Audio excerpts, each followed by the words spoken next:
A couple days ago, I was thinking about just how close we are to getting to MACtion. That is when the MAC Conference plays their games during midweek, and it seems to have a cult-like following in college football right now. But that also had me wondering, when's the last time every single MAC school had a quarterback drafted? If you're a college football brainiac like I am, questions like that occasionally come to mind, so I decided to make a video on it. Today we're to do just that. We're to go through each and every MAC school and talk about the last quarterback they had drafted into the National Football League. We're to go through who they were, we're to go through what school they went to, where they ended up, and how they ended up doing in college. But before we get started, if you're a big fan of college football, be sure to subscribe to the channel, leave a like if you support today's video, and let me know what player, team, topic, or situation I can cover next. Now let's get started and talk about the last time every MAC school had a quarterback drafted. So the first school we're going to start with is Akron, and that quarterback is Charlie Frye. The last time they had a quarterback drafted into the NFL was 2005. He was selected with the 67th overall pick in the third round by the Cleveland Browns, and this is because he was a great player at Akron, being a 4-year starter and making a second-team All-MAC in 2004 after throwing for 2,623 yards, 18 touchdowns, and 8 picks. He finished his career as a Zip with 11,000 passing yards, 64 touchdowns, and 32 interceptions. He made his first start for the Browns in the last 5 games of his rookie year, going 2-3 as a starter and compiling over 1,000 yards, 4 touchdowns, and 5 picks through the air. He was named the starter for the next season in 2006, playing and starting in 13 games and going 4-9 as a starter with 2,400 yards, 10 touchdowns, and 11 interceptions. He also added 215 yards on the ground, but was sacked an insane 44 times.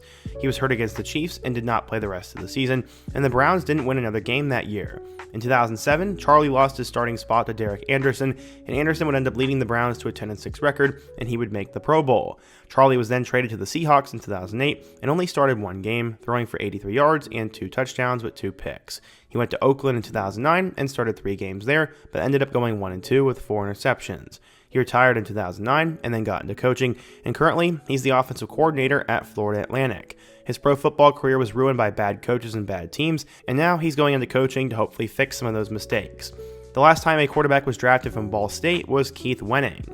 Keith was a 4-year starter for the Cardinals from 2010 to 2013, throwing for 11,402 yards, 92 touchdowns, and 42 interceptions over his 4-year career. He was a 2-time second-team All-MAC selection in 2012 and 13, and even had some big-time games in college football, including upset victories over Indiana in 2011 and 2012, and leading Ball State to some of their best years in history, with a 9-3 season in 2012 and a 10-3 season in 2013. He left Ball State as the record holder for most career passing yards, most pass attempts, and completions, and most passing touchdowns with 92. He's also the 3rd most prolific passer in the MAC's conference history, sitting at 3rd most single-season passing yards behind guys like Ben Roethlisberger and Byron Leftwich. He was drafted by the Baltimore Ravens in the 6th round of the 2014 NFL Draft, and while he was a good quarterback in college, he didn't even make the Ravens' active roster and was signed to their practice squad before the start of the 2014 season. After the season was over, he was signed by the Cincinnati Bengals to their active roster for the 2015 season, where he then bounced around between their practice squad and active roster once Andy Dalton went down with an injury.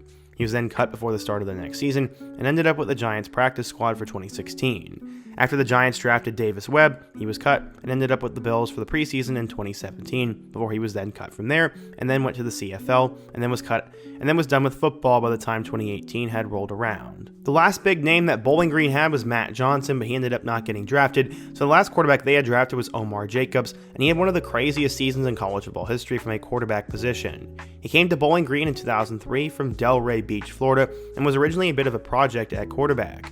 He was huge at 6'4" and 235 pounds, and in his true freshman season in 2003, he threw for 345 yards, 4 touchdowns, and no interceptions in 4 games. The next year, his sophomore season in 2004, he would explode. He threw for over 4,000 yards, 41 touchdowns, and just 4 picks.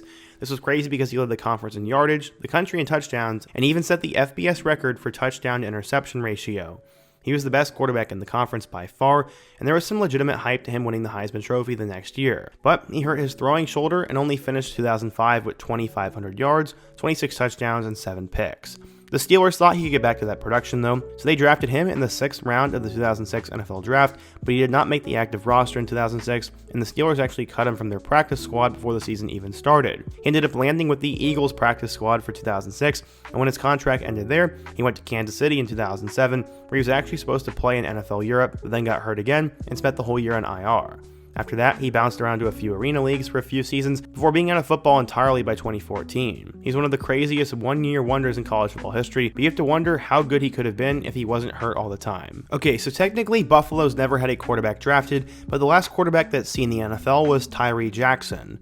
After a 3-year career with the Buffalo Bulls from 2016 to 2018, Jackson had nearly 7,000 yards, 49 touchdowns, and also was a force on the ground. He'd go undrafted, but would eventually move to tight end, and actually played a little bit for the Philadelphia Eagles. In total, he played in 9 games with them in 2021, catching 3 passes for 22 yards and a touchdown.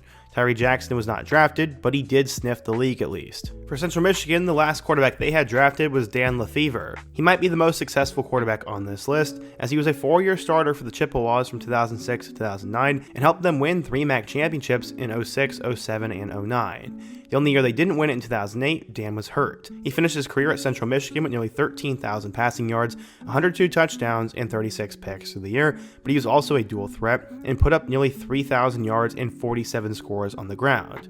He's the only player in NCAA history with over 12,000 passing yards and 2,500 rushing yards, and sits second all-time in total offense and is the most prolific quarterback in MAC conference history. He was a 3-time first-team All-MAC selection and was the MAC's MVP his senior year in 2009. Despite all this success, there were concerns about how he'd translate going from the MAC to the NFL, so he slipped to the 6th round of the 2010 NFL Draft, where he was selected by the Chicago Bears. He did not last long with the Bears after struggling in the preseason and was cut and spent 2010 with the Bengals. After that, he bounced around for a couple of years, being signed by the Colts to their practice squad and then to Jacksonville in 2011. He ended up with the Hamilton Tiger Cats in 2012 and then would spend the next 6 years in the CFL, except for a few weeks where he was with the Buccaneers in 2016. He finished his career in the CFL with 2,600 yards, 11 touchdowns, and 14 picks. So the last quarterback from Eastern Michigan that was drafted was Charlie Batch. He played all 4 years of his college career from 1994 to 1997.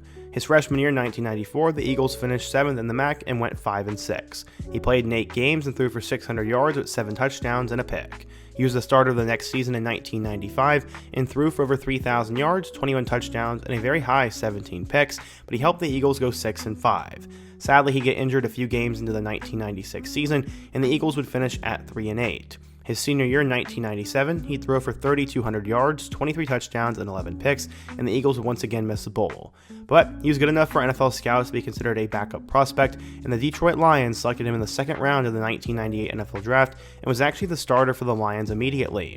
In 12 games in 1998, handing the football to Barry Sanders, he threw the ball for 2,100 yards, 11 touchdowns, and 6 picks, but once Barry retired in 1999, he struggled. He got hurt a lot behind a bad offensive line, and in his last year with the Lions in 2001, he went 0-9 as a starter and threw 12 picks to 12 touchdowns. He still was one of the better starting quarterbacks in Lions history though, which says more about the Lions than him. He ended up with the hometown Pittsburgh Steelers as a backup in 2002, where he spent the next 9 years until his retirement at the end of the 2012 season. He finished his career with 11,000 yards, 61 touchdowns, and 52 picks, but ended up winning 2 Super Bowls. Man, the last time Kent State had a dude drafted was a long time ago, as it was Greg Kokall. Greg was the starter for 4 straight years from 1972 to 1975, playing alongside Hall of Famers like Nick Saban and Jack Lambert. In 1972 as a starter, Kokall threw for 792 yards and 2 touchdowns with 10 interceptions. But that didn't keep the Golden Flashes from going 6-5-1 and playing in the Tangerine Bowl, which was their first ever bowl game.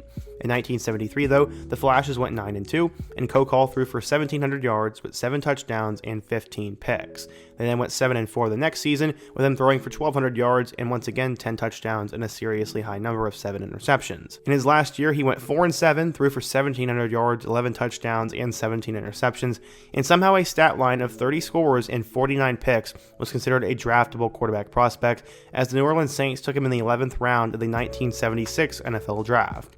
He didn't stay there long though, and was cut from the team before signing with the New York Jets to sit behind Joe Namath and Arch Manning.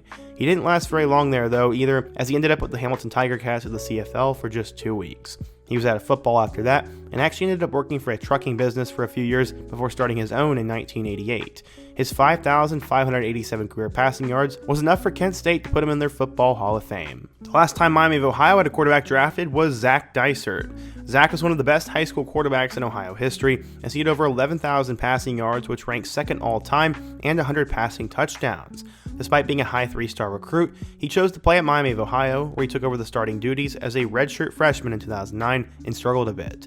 He still threw for 2,600 yards, 12 touchdowns, and 16 picks though, as Miami of Ohio would go 1-11. The next year though, in 2010, Miami went 10-4 and won the MAC, and Zach was a huge part of that. He threw for over 2,400 yards, 13 touchdowns, and 12 picks, and only got better in 2011, throwing for 3,500 yards and 23 scores. His senior year in 2012 was his best, as he threw for over 3,400 yards, 25 touchdowns, and 12 picks, giving him better career stats than former Red Hawk Ben Roethlisberger. He was drafted by the Denver Broncos in the 7th round of the 2013 NFL Draft, and he spent 2013 on the active roster as a backup and 2014 on the practice squad. But he didn't make the team at all for 2015, and instead would bounce around between the Bears, Texans, and Bills practice squads for the rest of 2015. He spent the offseason in 2016 with the Dolphins, and then 2017 with the Cowboys, but a herniated disc injury kept him off the field for the entirety of 2017. He then decided to retire from the NFL, and spent more time as a quarterbacks coach for his old high school before becoming a private quarterback coach now. He's one of those college quarterbacks who developed slowly over time, but didn't have the physical attributes to make it at the next level. For Northern Illinois, we all remember Chandler Harnish. He was a 2-star recruit, and he committed to Northern Illinois. They were the only FBS team to offer him a scholarship, and he ended up becoming one of the best Husky players ever. He started for the Huskies as a freshman in 2008, throwing for 1,500 yards and 8 touchdowns. But he was also a dual threat, running for more than 600 on the ground and 4 scores. The next year in 2009, he'd throw for 1,600 yards, 11 touchdowns, and 6 picks, and then in 2010, he'd put it all together. He was first team All-MAC after throwing for 2,500 yards, 21 touchdowns, and 5 picks, as well as running for 836 yards and 7 scores, leading NIU to an 11-3 record and a MAC championship loss. He then blew up his senior season, throwing for 3,200 yards, 28 touchdowns, and 6 picks, as well as rushing for nearly 1,400 yards and 11 more. He was then drafted by the Indianapolis Colts as Mr. Irrelevant with the last pick in 2012, and despite making the active roster, he didn't play in any games for the entirety of the 2012 season and was sent to the practice squad in 2013. After the team drafted Andrew Luck, he was released. He signed with the Vikings as a backup in 2014, where he bounced around between the active roster and practice squad until 2015, where he spent a few months with the Arizona Cardinals, and since then, he has been out of football. Okay, so before we get to our last team, we have to talk about how Western Michigan has never had a quarterback drafted. That is really sad. The last big-time quarterback they had was Caleb Ellaby, as he came out of the state of Missouri, and over 3 years with the Broncos, threw for over 6,000 yards with 45 touchdowns. There was some NFL hype to Ellaby at one point, but I don't believe he ever made the active roster for any team, and he's definitely one of those guys I sort of forgot about. So yeah, the last team we have to talk about is Toledo. The last quarterback drafted from Toledo was Logan Woodside, and that was back in 2018, and he's had one of the most interesting careers out of anyone on this list. He found spot duties as a backup quarterback his freshman year in 2013, before there was the rule that you could play in 4 games and still retain your red shirt. Toledo was supposed to start Alabama transfer Philip Eli in 2014, but Eli was injured early in the season, leading Logan to start 12 games as a true sophomore.